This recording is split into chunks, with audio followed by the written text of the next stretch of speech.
and welcome back to Agency Academy.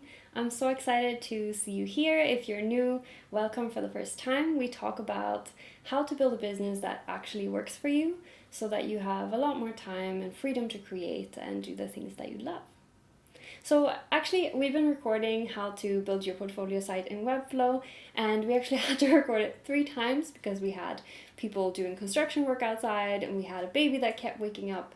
So that video is coming in just a few days, but in the meantime, I wanted to just say hi and give you a quick video about something I'm really passionate about, which is sustainability. So some of you might already know, if you've been following the channel for a while, that my background before I became a designer was actually in ecology and sustainability and research. And so when I started my design agency together with my husband, sustainability and working with sustainable companies was a really, really important part for me. So today I wanted to share 3 things you can do as a creative of any field really to make sure that you're helping the planet and people and making sure that you're having a sustainable and positive impact. So the first thing you can do is, we as creatives, we actually have a lot of power. What kind of messages that we put forward and the type of people that we choose to help get in front of clients and get more airtime, more social media attention, we have a big power in that.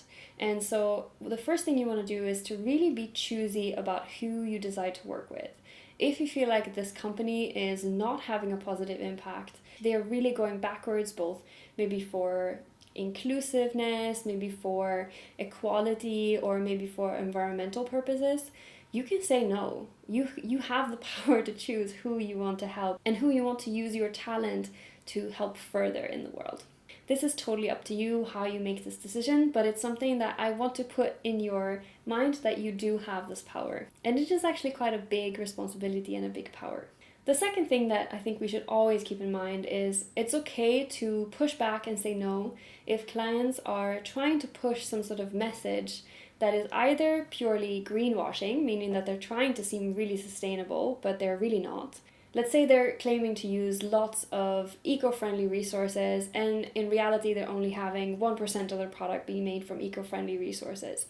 You don't have to say yes to creating a poster that says that or an ad that says that. You can push back and say, I don't think this is true, this is greenwashing and I'm not going to do it. You have to reformulate this. You can do it in however friendly or, collaborative way as you want, but something that I have done in the past is I've said, okay, I think this will be misconstrued and you will actually get a lot of pushback and it will be really bad for your brand. And so therefore I would formulate it this way instead. And so you're kind of like making a suggestion and being an advisor to the company, which it's not just saying, oh, I won't do it, but you're actually giving them an alternative and a business reason that it will be bad for their brand to do greenwashing. The same thing can happen in terms of inclusivity or equality. If you feel like this brand is not being inclusive in their photography and their messaging, try to tell them, hey, have you thought about using this type of photography instead? Maybe including pictures of people that look more real or less retouched, for example. That can be something that is a great addition to any project. And the last thing I want to bring up today, I'd love to do more videos like this in the future if there's a demand for it, if you'd like to hear more. But the last thing I want to talk about is digital sustainability. And this is something we can think about for our own sites and the way that we work online. So a lot of work currently is remote, which is great. But that also means that everything is digital. And I used to think also that, well, if it's digital, it has a very small footprint. If it's lots of papers, that's what's really bad for you. But actually keeping websites running, keeping Zoom calls running, everything, it takes electricity and it takes these servers going.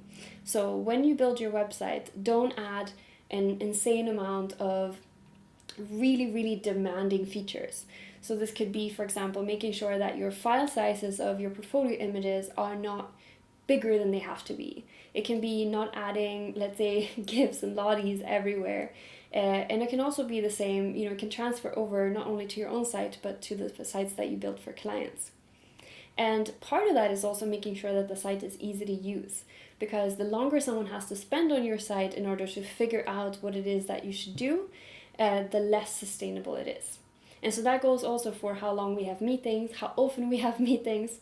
Try to reduce the time that you actually need to be working online and working in general, I guess. There was a super interesting study that came out recently which looked at what would happen if we would have a 4-day work week. And in the UK, they estimated that the actual footprint, our ecological footprint, would go down 20%. And so that means people have more time to cook at home. You don't have to have giant offices up and running. So, but productivity was kept at the same level because when we're more rested, we're more creative, and we have actually better ideas that mean we take less time to implement. So these were just 3 quick things you can do to be more sustainable in your business. And let me know if you have any other ideas, if you have something that you're doing to make your business more sustainable, or just if you're curious about sustainability in general. If you like this video, make sure to like the video and subscribe, hit the notification bell so you get notified when we publish more videos. Thank you so much for watching. Good luck with your projects, and I'll see you next time.